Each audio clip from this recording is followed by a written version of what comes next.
চৈত্র মাসের শেষ হতে না হতেই বেশ গরম পড়ে গেছে। ধীরে ধীরে বৈশাখ মাস পড়লো, বৈশাখ মাসে তো গরম আরও বাড়লো। এবারে শুরু হলো জ্যৈষ্ঠ মাস। জ্যৈষ্ঠ মাসে সে যেন এক ভয়ঙ্কর গরম শুরু হয়ে যায়। চারিদিকে তখন শুধুই গরম আর গরম। রাস্তার পিচগুলো ধীরে ধীরে মনে হচ্ছে যেন একটু একটু গলতে শুরু করেছে। দুপুরবেলা হলে তখন রাস্তায় একদম লোক দেখা যেত না। চারিদিকটা তখন কেমন একটা যেন নিস্তব্ধ। মাঝে মাঝে অবশ্য একটা আখওয়ালা তার মাথায় করে আখ বিক্রি করতে বেরোতো, আর আমরা ঘরে শুয়ে শুয়ে সেই আখের শব্দ শুনতাম, আখ চাই, আখ। আর আমরা যেই শুনতাম দরজা খুলে সঙ্গে সঙ্গে আখ কিনতে দৌড়াতাম। মনে আছে, মাত্র 2 টাকারই তো একটা বড় আখ, একটু সরু মতো থাকতো আখগুলো। আর সেই আখগুলোকে কেটে কেটে ছোট ছোট করে টুকরো করে দিত আখওয়ালা। আর সেই আখগুলোকে নিয়ে আমরা ছোট ছোট ভাই বোনরা বসে পড়তাম দুপুরবেলা আখ খেতে। মা ঘুমোতো আর আমরা ঘরেরই এক কোনায় বসে বসে ওই আখ খেতাম আর মজা করে খেলা করতাম বা গল্প করতাম। একটা ছোট ঘর, খুবই ছোট, কিন্তু অথচ তার মধ্যেও কিন্তু কত আনন্দ, কত আন্তরিকতা তখন ছিল। তো আস্তে আস্তে বড় হয়, তখন তার মধ্যে আমার তোমার সৃষ্টি হয়। তখন ভাই বোনদের মধ্যেও তৈরি হয়ে যায় এক অদ্ভুত দূরত্ব। ভাবলেই কেমন অবাক লাগে, তাই না? হঠাৎ হঠাৎ দুপুরবেলা উঠতো ঝোড়ো হাওয়া, আর আম গাছগুলি তখন মোটামুটি আমগুলি তো বেশ বড়ই হয়ে গেছে, টুপটাপ ওই হাওয়াতে আমগুলো নিচে পড়তো। তখন তো প্রায় অনেক বাড়িতেই আম গাছ ছিল কলকাতার।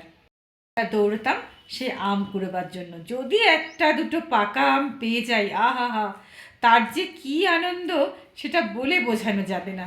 ছোট ছোট মুহূর্তগুলো কত কত বড় আনন্দের রূপ নিত তখন। গরমকাল বলতে যে গল্পটা সবার প্রথম আমার মনে হয় সেটা হচ্ছে আমাদের ভাড়া বাড়ির গল্প। একটা বাড়ি ছিল, বাড়িটার মাঝখানে ছিল উঠোন আর একটা পাতকুয়ো। পাতকুয়োর চারিদিকটা ছিল সিমেন্টের বাঁধানো, আর সেই পাতকুয়ো চারিদিকেই বসেই চলতো বাসন মাজা, কাপড় কাচা আর স্নান। বাথরুম বলতে আলাদা কিছু, স্নানের বাথরুম বা স্নান ঘর বলতে কিন্তু আলাদা কিছু ছিল না।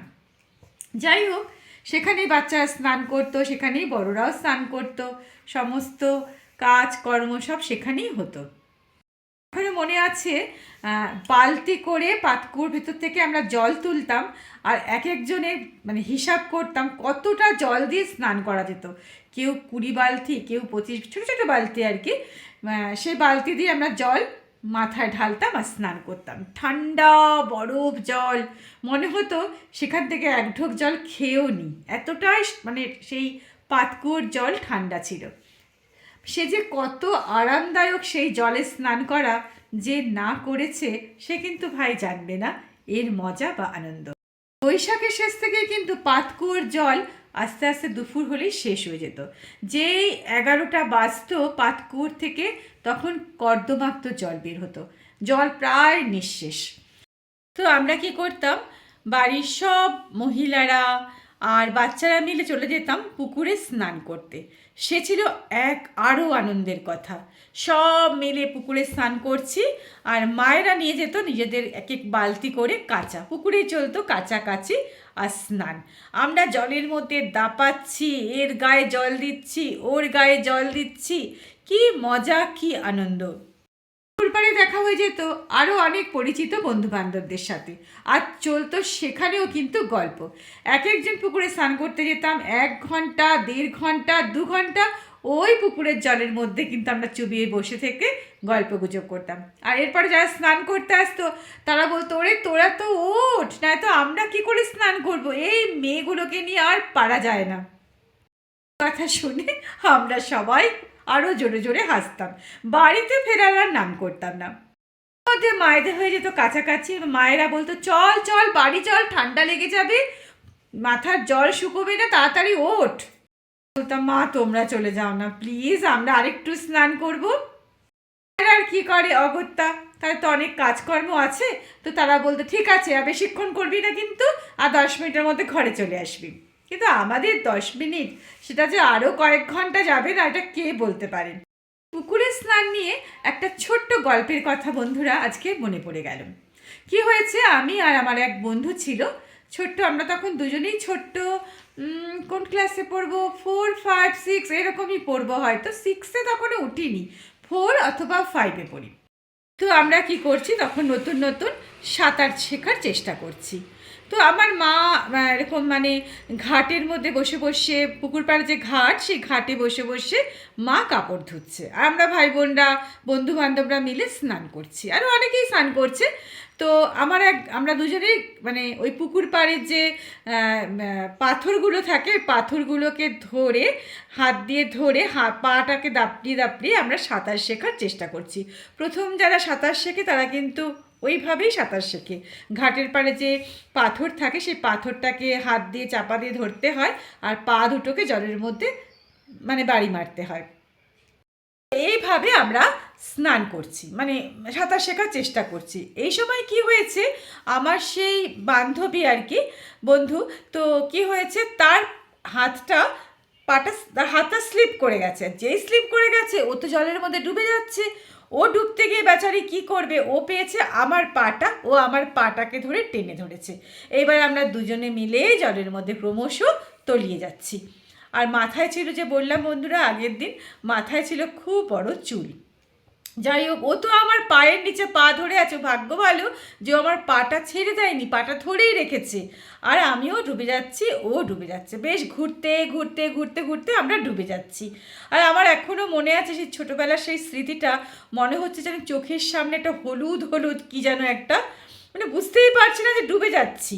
যাই হোক, আর সেই সময় ওই দিক থেকে স্নান করে আসছে আমাদের একটা পাড়ার দিদি। সে কি দেখছে যে কতগুলো চুল জলের মধ্যে ভাসছে, ও আর কোনো দিকে না তাকিয়ে ওই চুলগুলোকে ধরে টানতে টানতে ও নিজের সাঁতার কেটে পাড়ের দিকে আসছে, আর চুলগুলোকে টানতে টানতে নিয়ে এসছে। তারপরে যখন থেকে সবাই হই হই করছে, যখন ও আমাদেরকে টেনে তুললো, দেখলো আমি তো উঠলামই, আমার নিচ থেকে উঠে আসলো আমার সেই বন্ধু। চিন্তা করুন বন্ধুরা, সেদিন তো জলে ডুবে মরেই যেতাম যদি সেই দিদি আমাদেরকে না বাঁচা। সেই এমন একটা ভয় আমার মনের মধ্যে চেপে ধরলো। তারপরে আমার মা কত চেষ্টা করেছে আমাকে সাঁতার শেখানোর, কিন্তু আমি আর শিখতে পারিনি। জলে নামলেই আমার ভয় করতো, এই বোধহয় আমি জলের মধ্যে তলিয়ে যাব। না, পুকুরে স্নান করা ছাড়িনি, পুকুরে আমি বহুদিন তারপরেও স্নান করেছি, বেশ বড় অবস্থাতেও স্নান করেছি, কারণ পুকুরে স্নান করতে যে কী মজা, যেটা যারা না করবে তারা কিন্তু বুঝতে পারবে না। যাই হোক, কিন্তু আমার সেই বন্ধু কিন্তু একদম দমে যায়নি, সে সাঁতারও শিখেছে, পুকুরকে এপার ওপারও করেছে, সবাই সাঁতার শিখে গেছে, আমার ভাইরা, কিন্তু আমরা বোনেরা কেউ সাঁতার জানি না। গল্প, কত স্মৃতি, বললাম না, ছোটোবেলার যদি স্মৃতিগুলোকে আমরা লিখে রাখতে পারি, তাই দিয়ে মনে হয় এক একটা উপন্যাস তৈরি হয়ে যেতে পারে, ছোট ছোট বিভিন্ন গল্প, তাই না বন্ধুরা? আজকে এই পর্যন্তই একটা ছোট্ট সুন্দর গল্প আপনাদের সামনে শেয়ার করলাম। যদি ভালো লাগে তাহলে কমেন্টসে লিখবেন।